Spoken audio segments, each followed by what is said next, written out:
پھر ان کا سارا خاندان مدینے میں آباد رہا، یہ بھی مدینہ میں رہے۔ پھر ہندوستان کے حالات کو دیکھ کر دوبارہ واپس آ گئے تھے اور یہ کہا تھا کہ میں مسلمانوں کو تنہا نہیں چھوڑ سکتا، میں مدینے میں رہوں اور مسلمان مشقت میں ہوں۔ تو مدینے کا قیام قربان کیا تھا اور واپس تشریف لے آئے ہندوستان۔ یہاں اللہ نے ان سے بہت بڑا کام لیا، تو اس لیے ان کو مدنی کہتے ہیں۔ ان کے بھائی تھے سید احمد، وہ وہاں پہلے انہوں نے اتنا فقر دیکھا کہ حضرت مدنی فرماتے ہیں میرے والد سبزی منڈی جاتے تھے شام کو، تو جو سبزی وہاں گلی ہوئی سڑی ہوئی لوگ پھینک کے چلے جاتے تھے نا، وہ اٹھا کے لاتے تھے، پھر اس کو صاف کر کے خالی ابال کے ہم کھاتے تھے کہ اس میں نمک مرچ ڈالنے کا بھی سکت نہیں تھی، اس طرح شروع کر دیں۔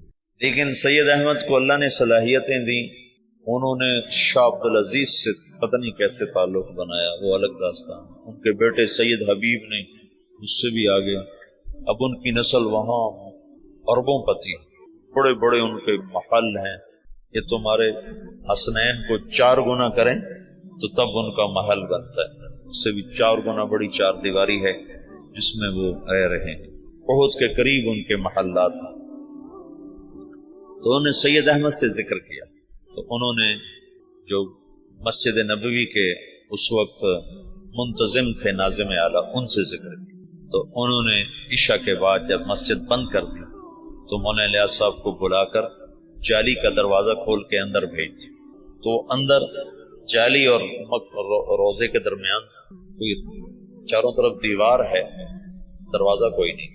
یہ نور الدین زنگی نے اس کو چاروں طرف سے بند کروایا تھا اور نیچے سیسا پگھلا کے ڈالا تھا۔ جب وہ کچھ لوگ آ کر لاش نکالنے کا منصوبہ لے کر آئے تھے، 3 راتیں وہاں سوئے، 3 راتوں میں سارے کام کی یہ تو وہ تو عقل سے تو آ نہیں سکتا، سارے کام کو سکھایا گیا، بتایا گیا، اور پھر یہ کہا گیا ہندوستان جاؤ اور جا کر عوام الناس میں کام کرو، علماء میں نہیں، ورنہ وہ مخالفت کریں گے۔ تو پھر یہ وہاں سے واپس تشریف لائے، 1926 میں پہنچے ہیں، اور پہلے علماء کو جمع کیا اور ان کے سامنے یہ بات رکھی کہ میں یوں کام کرنا چاہتا ہوں، تو کسی ایک نے بھی موافقت نہیں کی سوائے مولانا مدنی صاحب اور مفتی کفایت اللہ صاحب رحمۃ اللہ علیہ۔ ان 2 حضرات نے بات کو لیا اور سمجھا اور کہا کہ ہاں یہ تو دعوت والا کام ہے، لیکن یہ کرے گا کون؟ کہ یہ تو اللہ کرے گا، میرے ذمہ جہد ہے۔ پھر وہ بندہ فنا فی تبلیغ ہو گیا اور دیوانگی چھا گئی، دیوانگی۔ ایک دفعہ بیان کر رہے تھے، گرمیوں کے دن تھے، صحن میں 11 بجے 11 فجر کے بعد شروع ہوئے، گرمیوں میں 11 بجے، تو ایک مواتی کھڑا ہو کر کہنے لگا او بھائی نام دے دو ورنہ یہ مر جائے گا، بیچارہ مر جائے گا، نام دے دو۔ ایسی دیوانگی چھا گئی تھی اور کوئی شکل نہیں، کوئی جانتا نہیں، اور آگے سامنے میواتی ہیں جن کو دین کی خبر ہی کوئی، کلمہ نماز کا نہیں پتا، تو دعوت کیسے دیں گے؟ 10 برس کی محنت کے بعد ایک جماعت چلے کی تیار، 10 سال کے بعد، تو ان کو ہدایات دی، پھر ان کو روانہ کرتے کرتے 5 میل ان کے ساتھ پیدل چلتے گئے، پیدل چلتے۔ مولانا سعید خان صاحب سے یہ بات میں نے بہت دفعہ سنی، جب ان کو رخصت کرنے لگے تو کہنے لگے کہاں جا رہے ہو؟ کہا جی دلی جا رہے ہیں۔ کہنے لگے نہیں، لندن پہ چوٹ پڑ گئی، امریکہ پہ چوٹ پڑ گئی، ساری دنیا میں ہدایت کا فیصلہ ہو گیا۔ ایک دفعہ عبدالعال صاحب تشریف فرما تھے، کہنے لگے ہم 5-6 آدمی بیٹھے ہوتے تھے مولانا الیاس صاحب کے آگے، 6 سات، اور وہ ہم سے کہتے کہ بھائی ساری دنیا میں جماعتیں بھیجنی ہیں، مشورہ دو کیا کیا جائے۔ تو ہمیں خیال آتا کہ مولانا صاحب بیچارے کتنے پاگل دیوانے ہیں، اور شیخ چلی کی باتیں کرتے ہیں کہ ہم 6-7 آدمی بیٹھے ہیں اور ہمیں کہہ رہے ہیں کہ ساری دنیا میں جماعتیں بھیجنی، مجھے مشورہ دو ہمیں کیا کرنا چاہیے۔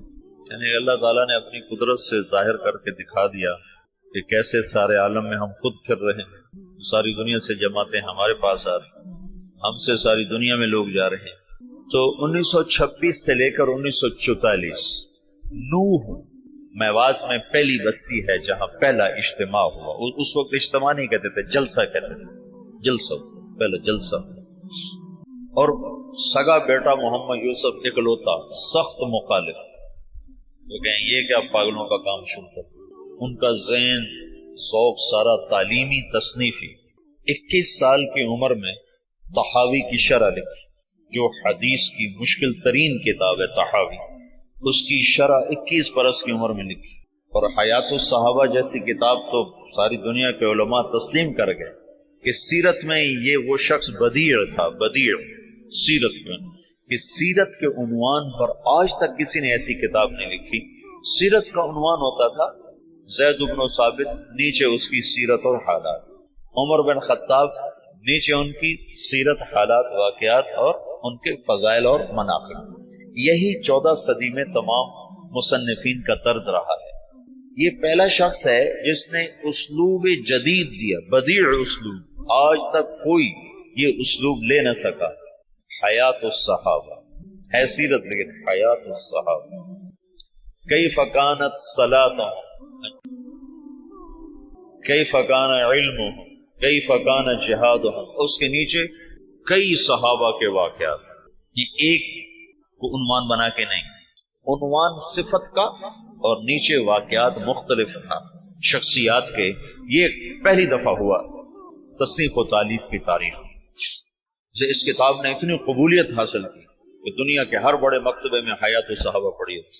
تو ان کا تو ذہن تھا سارا تعلیمی اور تصنیفی، کہ یہ میرے ابا کو ہو کیا گیا، ان کو اللہ کی طرف سے الہام ہو چکا تھا۔ تو باپ بیٹے میں ٹکراؤ ہے۔ مولانا انعام صاحب رحمۃ اللہ علیہ، مولانا احتشام صاحب رحمۃ اللہ علیہ، یہ حضرت مولانا الیاس صاحب کے ساتھ مولانا الیاس صاحب رحمۃ اللہ، اب مولانا سعید احمد خان صاحب، یہ ساتھی ہم نوا، اور بیٹا محمد یوسف سخت مخالف۔ میاں جی بدر الدین رحمۃ اللہ علیہ تھے، میں ان سے ملا تھا نظام الدین میں، 82-83 میں گیا تھا۔ مجھ سے کہنے لگے کہ ہمیں مولانا الیاس صاحب بھیجتے کہ جاؤ یوسف کو کارگزاری سناؤ، شاید اس کو کوئی دل نرم پڑے۔ تو جب ہم جاتے تو اپنے لکھنے پڑھنے میں لگے ہوتے تھے، تو ہمیں دیکھتے ہی کہتے مجھے پتہ چل گیا تمہیں بوڑھے نے بھیجا ہے کہ جاؤ اس کو کارگزاریاں سناؤ، بھاگ جاؤ، میرے پاس کوئی وقت نہیں تمہاری فضولیات سننے کے لیے۔ ہمیں بھگا دیتا تھا مولوی سے، کہتا تھا مجھے پتہ ہے تمہیں بڈھے نے بھیجا ہے کہ جاؤ اسے کہانیاں سناؤ، میں نہیں آتا تمہاری کہانی ہوں۔ بیٹا ایسے مخالف۔ اور علماء عوام خواص بھول چکے تھے کہ دعوت فرض منصبی ہے۔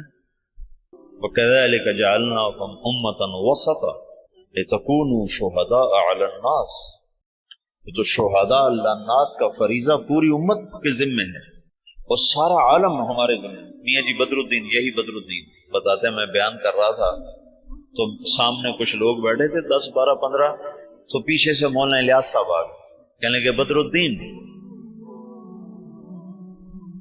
اب کن میں بیان کر رہے ہو، کن کو سنا رہے ہو، کن کو سنا رہے ہو؟ کہا جی ان کو سنا رہا ہوں، میرے سامنے بیٹھے ان کو سنا، اے تیرا بھلا ہو جائے۔ اونٹ کی نیت کر، اونٹ، اونٹ میواتی زبان میں آخری کنارے کو کہتے ہیں، آخری کنارے کہ دنیا کے آخری کنارے کی نیت کر کہ میں یہ بات دنیا کے آخری انسان تک کو سنا رہا ہوں، ایسے وہ نیت کرواتا تھا۔ اپنی زندگی میں 2 کمرے بنائے تھے مسجد میں داخل ہو کر، جنوب کی طرف اوپر انہیں کھڑکیاں، کھلی کھلی دروازے، اور یہ فرمایا کہ یہاں غیر ملکی مہمان جب آئیں گے تو ان کو تم نے یہاں ٹھہرانا ہے۔ تو وہ بیچارے ان کے مرید حیران ہوتے کہ ادھر مقامی کوئی نہیں آتا تو غیر ملکی کہاں سے آئیں گے۔ یہ جی دین محمد تھے جو حضرت مولانا الیاس صاحب کے ابتدائی خدام میں تھے، اور جو جماعت مولانا الیاس صاحب نے حضرت تھانوی کے خانقاہ تھانہ بھون بھیجی تھی، اس میں وہ اس جماعت میں ان کی تشکیل تھی۔ وہ کہتے ہیں ایک دفعہ مجھ سے کہنے لگے کہ مولوی صاحب ہمیں حضرت جی کہتا تھا تم امریکہ جاؤ گے، امریکہ۔ تو ہم تو اتنے سیدھے سادے دیہاتی تھے کہ ہم یوں سمجھتے تھے امریکہ دلی سے آگے کسی شہر کا نام ہے، دلی سے آگے کسی شہر کا نام ہے جو ہمیں کہتا ہے کہ تم امریکہ جاؤ گے۔ یہ تو ہمیں بعد میں پتہ چلا وہ تو دنیا ہی اور ہے جہاں وہ کہتا تھا تم جاؤ گے۔ تو جہاز کچھ نہ کچھ اس زمانے میں چل گئے تھے، تو کبھی اوپر سے کوئی جہاز گزرتا تو اس کو میواتی میں کہتے تھے اڑن کھٹولا۔ تو مولانا الیاس صاحب کہتے ہیں ان اڑن کھٹولوں میں تم تبلیغ کرنے جاؤ گے۔ تو ہم تو گدھوں پہ سوار ہونے والے تھے. ہم کہیں مولوی الیاس ہمارا مذاق اڑاتا ہے کہ ہم تو گدھوں پہ سوار ہونے والے, ہم اڑن کھٹولوں میں کہاں بیٹھیں گے. تو اللہ نے ان کو اڑن کھٹولوں میں بٹھایا. تو ابتدائی ادھر 1926 میں 1918 میں مولانا الیاس صاحب آ کر بیٹھے ہیں نظام, اور 1918 میں برطانوی فوجیں مشرق وسطی میں داخل ہوئی ہیں, اور 1919 میں شام فتح ہوا ہے. فرانسیسی فوجوں نے شام کو فتح کیا اور شام کو 3 حصوں میں تقسیم کر دیا. ایک کا نام سوریہ رکھا, ایک کا نام لبنان رکھا, اور ایک کا نام اردن کر دیا, اور شام کو 3 حصوں میں تقسیم کر دیا.